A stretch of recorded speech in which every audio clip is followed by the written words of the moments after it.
Hello and welcome to the NidS show. I'm your host Nidhi Setia, and together we're going to embark on a journey from loneliness to light and transform our lives together. Let me ask you this. Have you ever felt isolated or stuck in self-doubt? Do you wonder what life would be like if you embraced your true potential? Well, you're not alone. To help you break free from these thoughts, I bring in expert guests, celebrated coaches, and mentors to guide us in building self worth, conquering imposter syndrome, and embracing our uniqueness. Together, we form a community that inspires and empowers. So, are you ready to take action and journey with us towards a brighter future? Well, here's what to do. Grab your notebook or tablet now so you can capture the key takeaways to revisit during the moments of struggle. You won't want to forget these insights when you truly need them, my friend. So let's move together towards the light.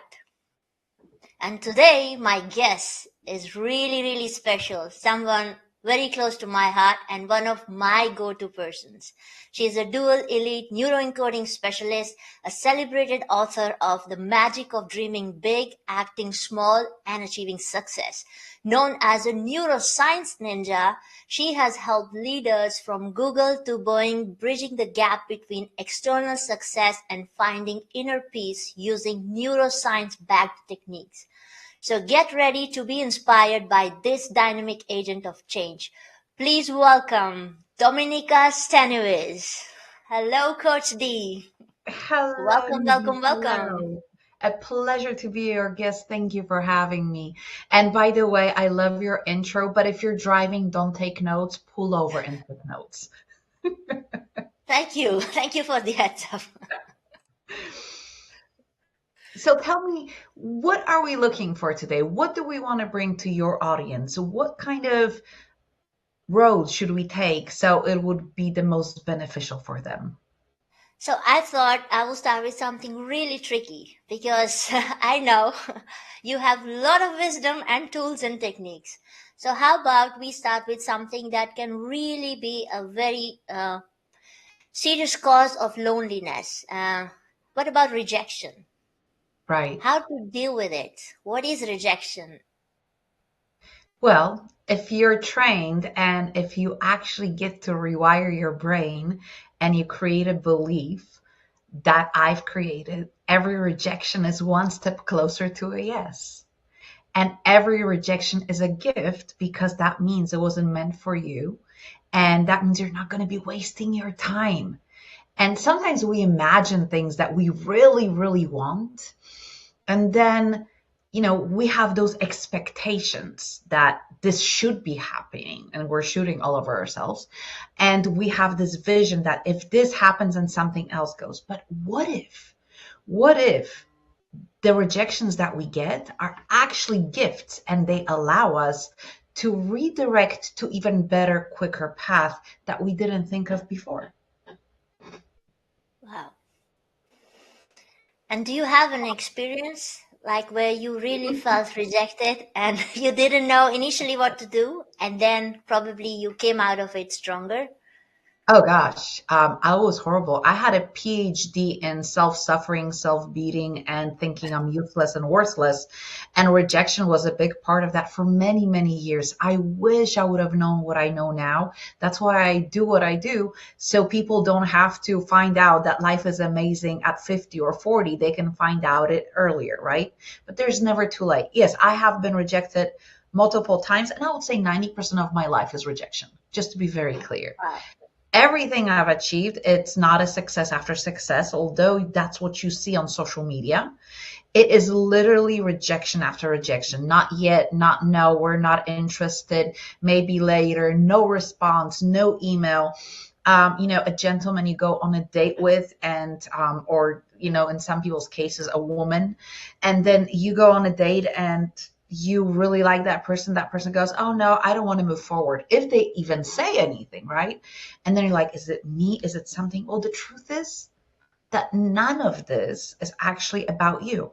The rejection is not about you. It's about their need and only their need at that moment in time. Funny enough, I've had so many I used to think it's they're rejecting me, and that's the biggest mistake we're going to make as humans. They're not rejecting you. They are saying no to whatever you have to offer in this moment in time with their mindset, with their life experiences, and with their needs.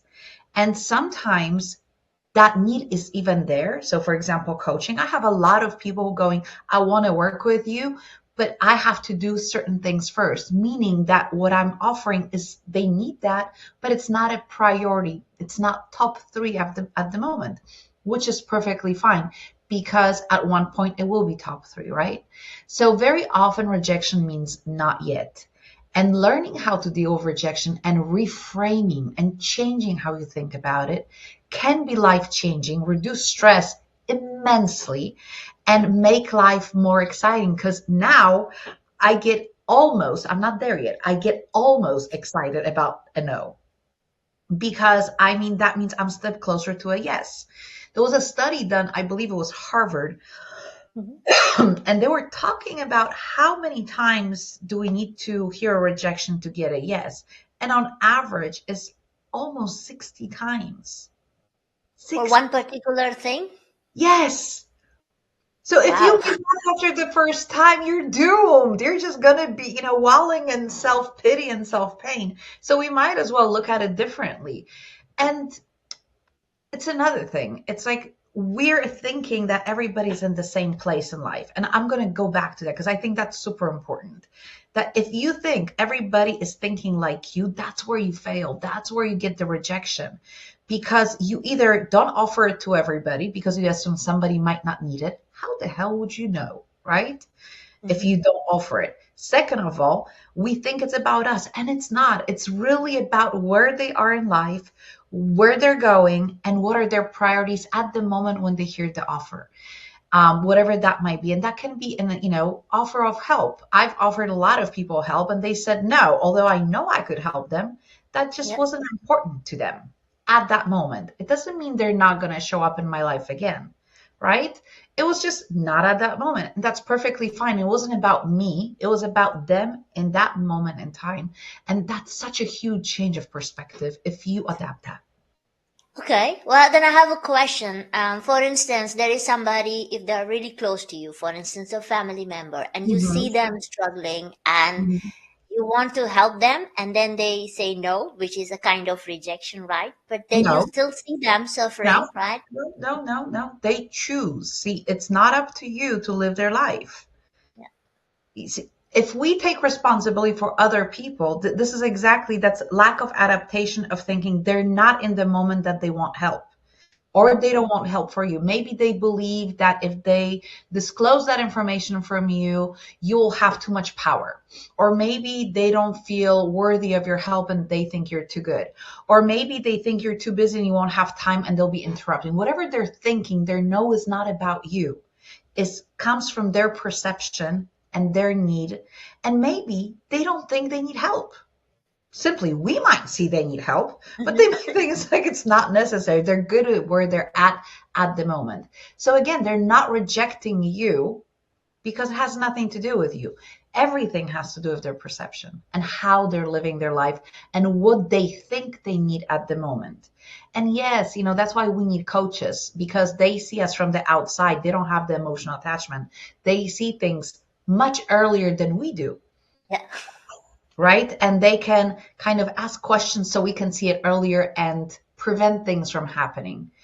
Mhm. Our job is to offer help and to be available. Our job is not to feel rejected when we hear no, because if you cannot take a no, you basically cannot do sales, you cannot do life, you cannot do coaching, you cannot do anything in life because it's guaranteed we are going to die and we are going to hear no. Two things are absolutely guaranteed. I can give you all my license and educational degrees that you will hear no multiple times in life. And either you embrace it and release the responsibility of people saying yes. Why would we assume that a family member must say yes to us? Because it's us? That's ego talking. So then, how did you get to this point that you now look forward to a no, and then you have rewired your brain to think that you're closer to another yes? Well, first of all, I've decided that I want to see this differently, right? Because events are just events and they have no meaning unless we give the meaning. So if I give a meaning, oh, this is about me, I will feel like it's about me and I will suffer. So I've decided to give a different meaning. That was the first step. And the second thing was asking myself always questions, because at the beginning, the feelings of rejection would show up and heart was pounding and I felt, I'm like, okay, how can this be beneficial to me? If I Yeah, don't have to worry about this anymore, what else could I do? How much time is that freeing? How much thinking space is that freeing, right? What else can I do now to get, to go somewhere else or to speak to somebody else who might say no? Because obviously this is not the time for this person, and that's great. I mean, look at yourself, right? I don't know how about you, but not when I make purchases, I go in, I leave, I look, I check here, I check there. And at the beginning, every time you close a browser, it's actually a no. yeah, You literally keep rejecting whatever you're looking for until I'm ready and I made a decision. And some people do need a push. A lot of people need that processing time. So let me give you an example. One of my European clients, she's Polish. I'm also Polish. She called me up out of the blue. I thought she was going to talk about some type of a workshop that she wants to do and introduce me. I'm like, great. And it turned out she wanted to hire me as a coach. And the funny thing is, she goes, I've been watching you for 2 years. That person wow, never commented, never liked my video, never responded, never shared, nothing. I didn't even know that person existed. And they've been watching me for 2 years, and 2 years ago, I would like to hire you. Because of you, I bought these books and I did this and I did this. Now I'm ready for coaching. Now, imagine that people are watching you and people are growing, learning, and you do the same thing. You don't hire somebody, or you don't buy on impulse. If you do, you need help, because that's impulse buying and that's addiction to buying. So yeah. we don't want to go there, right? So you close the browser every time. How many programs have you looked at before you bought a program? How many things have you done and go, no, that's not for me. No, not yet. And how many of them did you come back to and went, well, now I'm ready, right? And that's you rejecting everybody every day. So why don't we give the same privilege to everybody else around us and not take it personally and trust that they know what's best for them at the right time? I think it's because of the behavior, like it's so ingrained in us to see it like that, right? Well, if it's ingrained, then we can uningrain it, right? Now It's that's key. That's the key. You got to choose. And that's so important that everything we do, it's a choice. And yes, at the beginning, when we're not into personal development, where we're living the way we're living, and we have not encountered that type of thinking, this has been done for us. The universe, God, whatever you want to call it has, in our brain, have created our beliefs, how we are. But the moment we realize that this was created for us and some things are not serving us, it's our responsibility to decide if we want to change. And only if you decide that you want to change, that change can happen. There's another option, but I hope you never experience that, which is a traumatic event. And then we can change. So rejection is a fantastic thing. First of all, it clears up the space and you don't have to think about it anymore. Second of all, you are now redirected to become creative again and to look for other solutions. You can also learn from rejection. When people leave jobs, and I know you're a manager, right? Do people leave your team once in a while, your company? Yeah, sure, of Yeah. course. Well, guess what? They're rejecting working for the company. And what can we learn from that? Right? Yeah. We can learn if it was the atmosphere, it was the money, it was the people, it was the task. We can learn and then go, okay, well, is what they said important to me? Or maybe it's not. Because if it's not, we're going to leave it alone. But if it is, we can then refine what we're offering. And that is with a relationship, with a job, in sales, anywhere you go. So one of the things I did, and I invite all you and everybody else who has a family or bunch of friends, me and my daughters, when they were 16, we started rejection and negative Nancy days. Kind of, not really.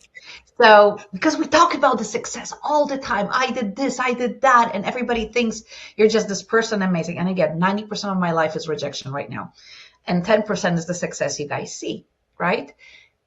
And when they were 16, we started dinners of rejection and what didn't go right. And that was a blessing because they realized that what they hear is just a fraction. And I would start talking, hey, this person didn't reply. I missed this deadline. I didn't finish this on time. This didn't go. That person didn't pick up. That person didn't show up. I didn't do this. And they started hearing all those things that didn't go right. And we normalized that because that's how life is. So when we start talking about it, what didn't go right, and we did it twice a week, it was magical because they realized that when things don't go their way, when they get rejected, it is absolutely normal. And everybody goes through it. We just don't talk about it because we're taught to talk about success. But how amazing is that to go, hey, your mom is not as ideal as you thought. Hey, your husband is not as perfect as you thought, right? Hey, your best friend. Hey, your favorite coach. I love hearing stories, when we don't make it. And we don't make it most of the time. That's the thing. We just seem to ignore that. Rejection is a beautiful part of life that redirects you to even a better outcome. But how do you deal with it when, let's say, you are coming out of a toxic relationship, for instance, and Well, first, multiple things may have gone wrong or not so well, let's say. So sometimes people can also get too emotional and too, rude about things. And then how do you define the line? Well, this is maybe not true or partly true, or I'm not the only one at fault. So that can feel like a real strong rejection in a way that some people might end up feeling, oh, I'm never going to have a relationship because this person said so and so while leaving. right. So I don't know if I would put that in a rejection category. Dissolvement of a relationship, it's kind of like death, and we have to go through grief. And all of those feelings that we're feeling are absolutely natural. And guess what? For them to leave us, they had to also go through those feelings on one level or another. So we're just kind of going through it later than they are. And it is our responsibility how we perceive the world. And we got to understand that when people yell at us, no matter if it's a relationship or everyday life, it has, again, nothing to do with us. It is how they perceive the situation, and it triggers memories and feelings from the past that flow out of them, and we're the recipient of whatever they associated. It's not us, because sometimes you see a situation where somebody says, oh, I hate the rice you're making, right? And somebody just blows up. It goes insane. It has nothing to do with the person making the rice. It has nothing to do with the rice. It has with the buildup that that person didn't deal with. And, it's sad, but in our culture, no matter where we go in the US or in Europe or in India or wherever we go, we're taught math, we're taught sciences, we're taught history, we're taught everything, but not self-regulation. And one thing that we have to master is our emotions and how our brain works and how to control our brain so we can have a great experience. And yes, there are monks that sit, there and meditate 60 hours a day, but that's not feasible for most of us. And there are True. way better ways and quicker to kind of become a person that is able to receive what world is throwing at you. And there's nothing wrong with even getting hurt or upset. But anytime somebody hurts me by saying something like you're stupid or invalidating what I know, because in their belief system, what I do is not important. And there are people like that, absolutely. Mhm. I go, okay, well, is it about me or is it about something else? It's about the knowledge. And they just don't believe that that knowledge is real. I, for example, disagree with people who believe that Earth is flat. And there are plenty of those people. Now, those might be great people. I just disagree with their beliefs. Do I have the right to do that? Absolutely. Do they have the right to question this type of science, neuroscience that is brand new, and this approach? Of course they do, because it's new and they've been taught something else and it takes exposure. So giving the grace to people to disagree with you is another big part. And again, them disagreeing with you is not you per se as a person, it's what you're presenting. And can it be uncomfortable? Of course it can, and it is. And I feel, then the imposter syndrome curls up. Well, maybe I'm not good enough. Maybe I don't know. But then you leave that certain person. I had the privilege to be at a conference with neuroscientists and neurosurgeons, and I was at the event, not the conference, but I was at the event after. And I was talking to them about what I do, and they were amazing. They were like, we need you to work with our patients because we do the surgery and then we cannot help them with self-doubt and anxiety, because what I said made sense to them. It doesn't mean that every neurosurgeon and scientist is going to say, oh, what you do is valuable. There are a lot of people who disagree with vaccines and they have their reasons, right? And then there's a whole group of people who do agree with vaccines and they have their reasons, right? And it's not rejection of a person. It is just not matching our blueprint of the world. And every person has a blueprint. So again, it's not about you. That's our ego. It's about the blueprint and how does it match and how does it serve me and is it going to help me? So again, when we part, it's not about the person who's parting. You need to go through grief, and that would be a grieving process. And they have every right to be mad. Now, is it okay if they curse or, are mean towards you? No. But then again, you have no control over that. So again, how you handle that is up to you. We cannot control other people, how they behave. And probably we had clues before how they would behave in a stressful situation. We just ignored that.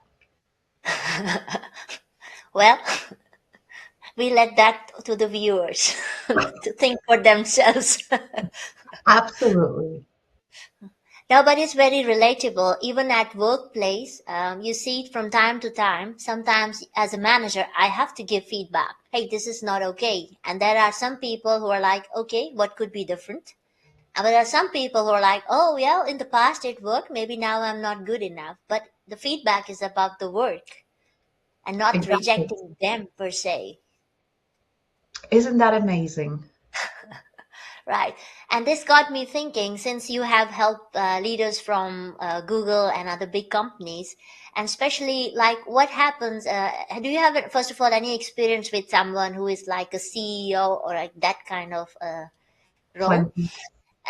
Like recently in my company, well, I will not share where I work officially now, but there was an incident like because the stock market, the share wasn't performing very well, and there were a lot of rumors and stuff going on. In this moment, our CEO, for instance, was asked to leave. And not just by the company, but by the investors. So for a Mhm. position like that, that's like a lot of people rejecting you at the same time, right? Again, they're not rejecting you. They're disagreeing with the outcome of the actions you took. And maybe that person made mistakes. Maybe that could have been prevented. Maybe that person could have led different and made different decisions. I don't know that, right? Because I'm not analyzing the situation. But this is the perception. You keep saying they rejected you. They don't reject him. It's the outcome of activities and decisions he made that he was hired for. He might be the most beautiful, greatest person. And I had few employees in the past who I absolutely disliked as humans. I just didn't like them in any way, shape, or form. But they were phenomenal employees and great at what they were doing. And the only reason I would fire them is if the work wasn't performed. And there were quite a few people that I absolutely loved as humans. They were amazing, beautiful, great people that I had to let go because their work wasn't performing. So, in a workspace, can personal perception be influencing your decisions? Absolutely. We're only human. But at the end of the day, if a company is losing money because of the decisions that that person made and how that person led the company, and remember in economics, it's not one to one. So things pile up. Very often people say, oh, this new president, the unemployment is, dropping. That's not true. It takes about 2.5 years for the economy to react to the decisions made 2.5 years ago. So actually, the stock market is the kind of result of decisions made 2.5 years ago. And Wow. that's the same with labor market. So I invite you guys, when you hear, new presidents and new leaders going, oh, because of us, and it's like half year in. No, it's not because of them. It's because of the previous administration. What happened 2.5 years ago, the time of kind of economy catching up to those decisions and making changes takes about 2.5 years. So the same thing with the CEO. He wasn't rejected. He made mistakes. He's human. That's the risk we take. But also we paid those CEOs a lot of money so they don't make those mistakes. So it is kind of, again, it's not about them. It's about the outcome they provided. What techniques can we share with the viewers that they can start applying already? I would say those questions that we did before, right? Is it really true that they rejected me? Mhm. And is it 100% true that they rejected me? Who would I be without that thought that they rejected me? What else could I do? And then every time, do something that feels very uncomfortable, meaning when you get so-called rejection, ask yourself, okay, what would they need, right? What did they need that they decided that this is not what they need right now? And it's, again, going into their shoes and looking that it's not about you. It's about, it's like somebody comes, you want chocolate? No. Why don't you want chocolate? You don't like me? No, it has nothing to do with you. I just don't like chocolate. Or I just had chocolate, right?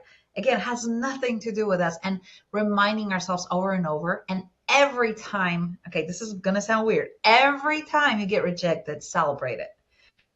Go, yay!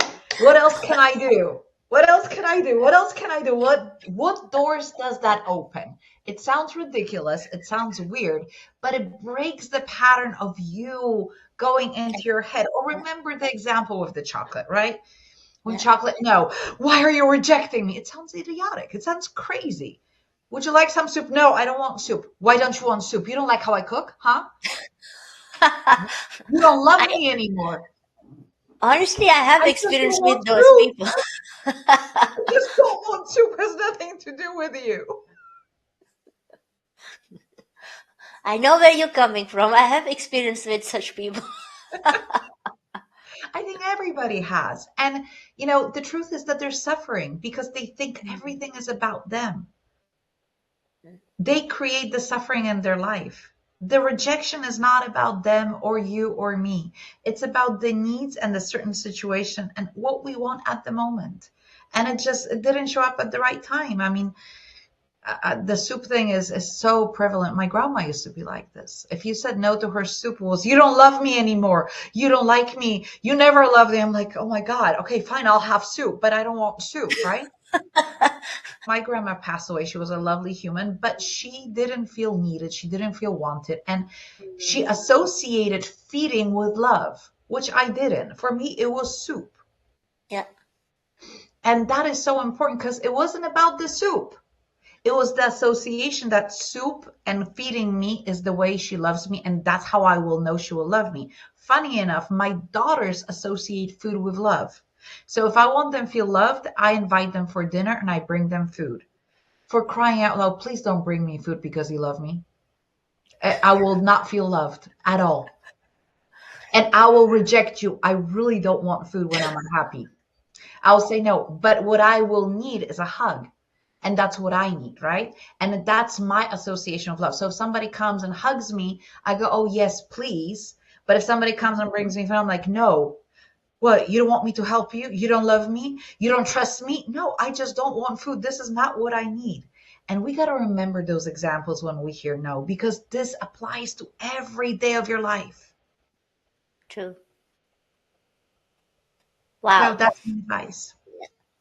We don't think about these things, on a day-to-day basis. It's just asking the right questions. And if we keep asking the questions we have always asked, we will be stuck in the same pattern. So thank you for enlightening with the new questions to be asked when somebody rejects anything that we do and is not acceptable to them, and rethink about it, that is it really about me, or what do they need in that moment. Absolutely. And thank you for having me. And let's say no to soup because this is not what we need. Thank you very much, Coach D. I'm really delighted to have you here, and it's a wonderful experience, a journey that I'm starting, and I'm learning a lot from you. And I hope I keep on learning from more and more people from the neuroencoding community, but also from other coaches. So thank you very much for being here today, and I hope to see you soon. My pleasure. It was a pleasure, and I hope you guys took a lot of notes. Please don't be driving when you're taking those notes. And tune in to Nidhi and her show because I'm sure she's going to bring amazing guests. It was a pleasure. Thank you for having me. Thank you. Until next time. Bye bye.